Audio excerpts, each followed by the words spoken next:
मेरा भाई, मेरा सबसे बड़ा दुश्मन। क्या भाई ऐसे भी होते हैं? मेरे माँ पापा का एक कार एक्सीडेंट में देहांत हो गया था। मैं अपने भाई से छोटी थी, लेकिन मेरा भाई भाई नहीं, मानो मेरा दुश्मन था। वह हर बात पर मुझे डांटता। जो भी मैं करना चाहूँ उसे गलत ही लगता था। मैं उसकी रोज़ रोज़ की झिक झिक और रोक टोक से परेशान हो गई थी। मुझे लगा था कि अपनी शादी के बाद वह बदल जाएगा, लेकिन फिर भी उसका व्यवहार वैसा ही रहा। जब वह मुझे भाभी के सामने डांट लगाता तो मुझे बहुत बुरा लगता और मुझे ऐसा लगता कि जैसे मेरे आत्मसम्मान को ठेस पहुंची हो। मैं मन ही मन में अपने भाई को बहुत कोसती रहती। हमेशा यही सोचती रहती कि ना जाने कब पीछा छूटेगा इस शैतान से।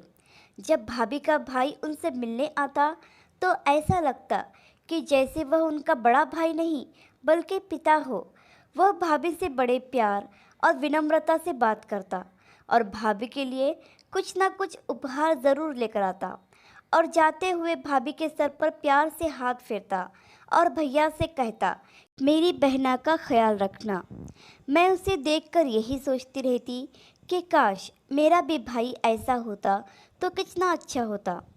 मैं मालिक से रो रो कर यही प्रार्थना करती कि उन्होंने मेरे पिताजी को इतने जल्दी ऊपर क्यों बुलाया, क्योंकि मेरा भाई तो मेरे पिता बनने के लायक ही नहीं था।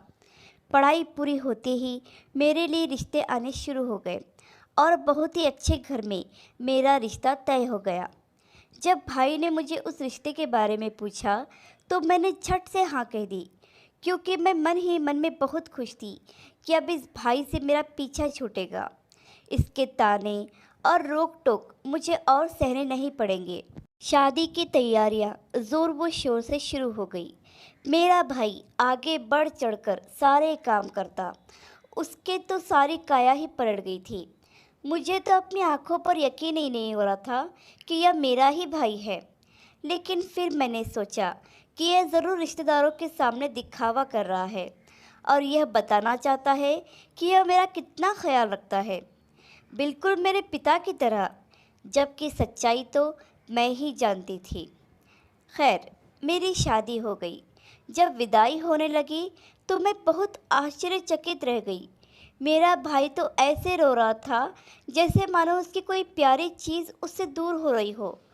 वह आज ऐसे रो रहा था मानो जैसे उसकी ही बेटी की शादी हो। मेरी विदाई हो गई। जैसे तैसे मैंने अपने आप को संभाला। शादी के बाद जब मैं अपने मायके आई तो मुझसे रहा नहीं गया। मैंने भैया से पूछा, भैया, मैं आपके कौन से रूप को सच मानूं? उस रूप को जो आप मेरी शादी से पहले थे, या इस रूप को जो आप मेरी शादी के बाद हो? मेरे भैया ने मेरा हाथ पकड़कर मुझे अपने पास बिठाया, मेरे सर पर प्यार से हाथ फेरा और कहा, मेरी प्यारी बहना, मैं मानता हूँ मैंने तेरे साथ बहुत बुरा व्यवहार किया है, लेकिन सच कह रहा हूँ, मैं ऐसा नहीं करना चाहता था। पर मुझे डर था कि तू बिन माँ बाप की बच्ची कहीं मेरा लाड़ो प्यार तुझे बिगाड़ ना दे। मैं जानता हूँ शायद माँ और पिताजी होते तो वह भी तेरे साथ इतना बुरा बर्ताव नहीं करते, लेकिन बहना, मैं इस ज़माने से बहुत डरता था कि यह आजकल के तौर तरीके, आजकल का फैशन कहीं तुझे बिगाड़ ना दे, कहीं तू इसके रंग में ना रंग जाए और कहीं तू भारतीय संस्कृति से दूर ना हो जाए। मैंने माँ पापा से वादा किया था कि मैं तेरा बहुत ख्याल रखूँगा और किसी अच्छे घराने में तेरी शादी कर दूँगा। बस इसीलिए मैं तेरे साथ थोड़ा सख्त था, लेकिन आज मैंने माँ पापा से किया हुआ वादा पूरा कर लिया है। आज मेरा कर्तव्य पूरा हो गया है। हाँ, एक बात याद रखना, अब से तू वही करना जो तेरे पति को पसंद हो। आज के बाद मैं तेरे लिए तेरा पिता बनकर रहूँगा। तेरी हर तकलीफ़ में, दुख दर्द में तेरे साथ खड़ा रहूँगा। कभी तेरी आंखों में आंसू नहीं आने दूँगा। मेरी प्यारी बहना, मुझे माफ़ कर दे मेरे अब तक के दुर्व्यवहार के लिए। तेरी भाभी को भी हमेशा मुझसे यही शिकायत रहती थी कि मैं तेरे साथ बहुत बुरा व्यवहार करता हूँ। लेकिन मैंने अपने दिल का हाल उसे भी नहीं बताया। मेरा भाई मुझसे माफ़ी मांगने लगा और उसकी आंखों से आंसू बहने लगे। अपने प्यारे भैया को रोता देखकर उनका हाथ पकड़कर मैं भी रोने लगी। प्यारे दोस्तों, अपनों के लिए अपने मन में कभी गलत विचार ना आने देना, कभी अपने मन में उनके लिए गलत फहमियाँ ना पैदा करना। हो सकता है कि हालात के कारण वह आपके साथ थोड़ा कठोर हो गए हो। उनका तरीका भले ही गलत हो, लेकिन इरादा बिल्कुल सही।